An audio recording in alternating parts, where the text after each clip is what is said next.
창세기 17장 1절에서 8절. 오늘 본문은 아브라함의 이름 계명과 언약의 갱신에 관한 내용입니다. 아브라함이 여호와의 말씀을 조차 본토 친척 아비집을 떠난 지 24년 후, 그리고 하갈의 도피와 이스마엘의 탄생 사건이 있은 지 13년 후 아브라함의 나이 99세 때에 하나님께서는 아브라함에게 나타나 다시금 가나안 땅과 후사에 관하여 재차 약속을 주십니다. 특별히 본문에서의 하나님 약속은 이전에 주어진 약속 15장의 갱신의 차원에서 주어졌는데, 이는 아마도 앞에 하갈 사건으로 인해 하나님께서 아브라함과의 관계를 일시 중단하신 까닭으로 보입니다. 한편 하나님께서는 당신의 언약 증표로 아브람의 이름을 열국의 아비란 뜻으로 아브라함으로 계명하여 주시는 것이 본문의 내용입니다. 17장 1절에서 2절.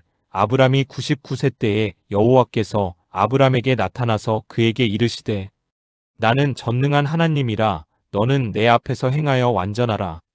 내가 내 언약을 나와 너 사이에 두어 너를 크게 번성하게 하리라 하시니, 하나님은 아브라함에게 나타나 언약을 갱신하겠다고 말씀하십니다.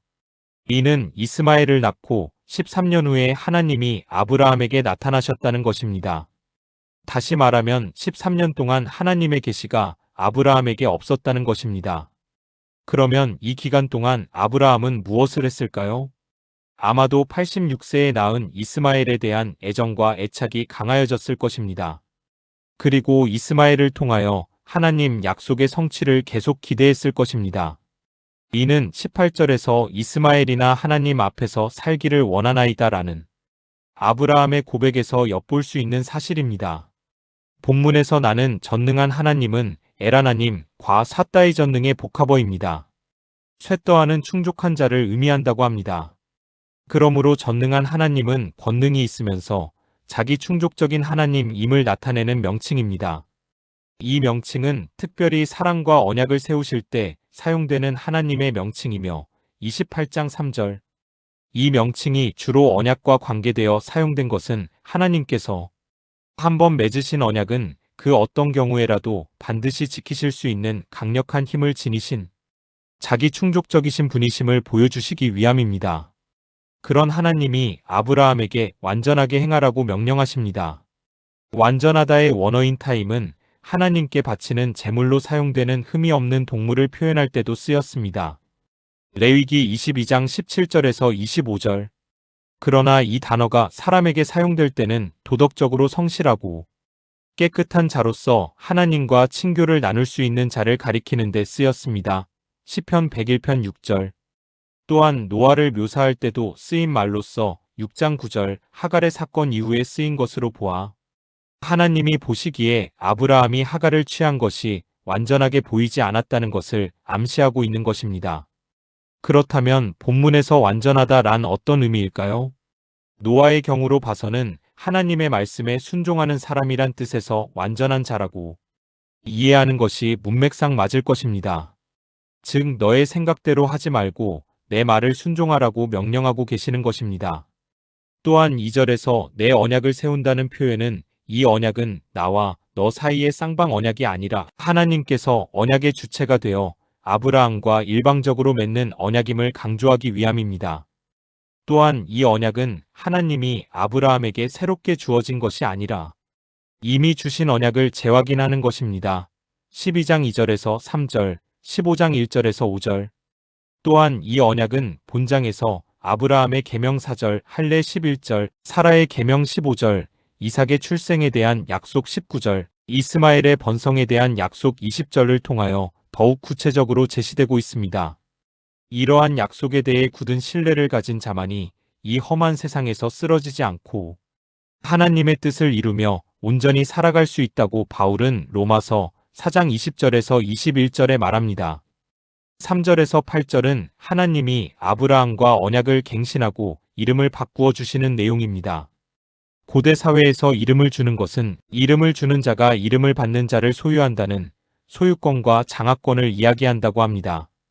그리고 동시에 그 이름에 담긴 약속과 능력을 상대방에게 선물한다는 의미가 있는 행위라고 합니다. 그러니까 하나님은 아브라함과 사라에게 새 이름을 주심으로 해서 그들이 하나님의 언약 안에 들어있는 하나님 소유의 백성이라는 것을 밝히심과 동시에 소유권이 있으니 아직 가시적으로 일어나지 않은 당신의 약속 성취를 그들의 삶 속에서 당신의 힘으로 반드시 이루실 것임을 천명하시는 것입니다. 한편 성경에서의 계명은 단순한 호칭의 변화 이상의 중요한 의미를 담고 있다고 합니다. 그것은 히브리인들에게 있어서 이름은 당시 그 사람의 호칭의 차원을 넘어서 그 사람의 전인격과 전생애를 대변해주기 때문입니다.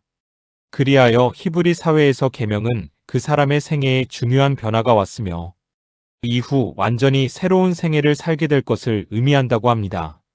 이후 아브라함은 완전히 달라진 믿음의 삶을 살았다는 것을 성경은 말하고 있습니다. 이런 이름의 계명에 의해 변화된 인물은 야곱과 베드로와 바울 등에서 찾아볼 수 있습니다.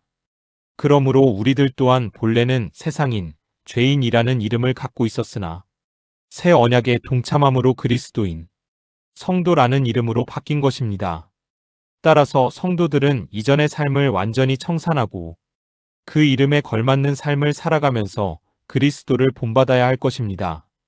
본문을 보면 하나님께서는 아브라함과 언약을 세우시고 그를 열국의 아비가 되게 하심을 물론 가나안 땅을 후손의 영원한 기업으로 주시겠다고 하셨습니다. 그런데 본문을 보면 내가라는 말이 무려 6번이나 나온 것을 알 수 있습니다. 2절, 4절, 5절, 6절, 7절, 8절. 이것은 하나님과 아브라함 사이에 맺은 언약의 주체가 하나님 자신이시며 그렇기에 그 언약을 기필코 이루시고야 말겠다고 하는 하나님의 강한 의지를 표명하신 것이라고 할 수 있을 것입니다. 사실 언약 가계의 형성이나 언약의 성취는 아브라함 자신의 특출함이나 노력에 기인한 것은 아니었습니다. 그것은 오로지 우상 숭배의 자리에 있던 아브라함을 선택하여 부르신 하나님의 주권적 은혜와 아브라함의 연약함과 허물에도 불구하고 당신의 약속을 이루시기 위해 아브라함의 배후에서 강하게 역사하시며 인내와 약속으로 하나님의 무한하신 사랑과 섭리에 의해 이루어졌던 것입니다. 마찬가지로 오늘날 우리 성도들 또한 하나님의 주권적인 은혜와 섭리의 결과로 하나님, 나라 백성의 일원이 된 것입니다. 그러므로 하나님의 주권적인 은혜로 구원받은 성도들은 자신의 의로움이나 행위를 자랑하려 해서는 안 되며 오직 하나님의 은혜를 자랑하고 그에 감사하는 생활을 해야 할 것입니다. 바울도 에베소서 2장 8절에서 9절에 이렇게 말했습니다. 너희가 그 은혜를 인하여 믿음으로 말미암아 구원을 얻었나니 이것이 너희에게서 난 것이 아니오 하나님의 선물이라 행위에서 난 것이 아니니 이는 누구든지 자랑치 못하게 함이니라. 이 시간 나는 과연 하나님의 주권적인 은혜로 구원받은 백성의 삶을 살아가고 있는지 한번 생각해보는 시간이 되었으면 합니다.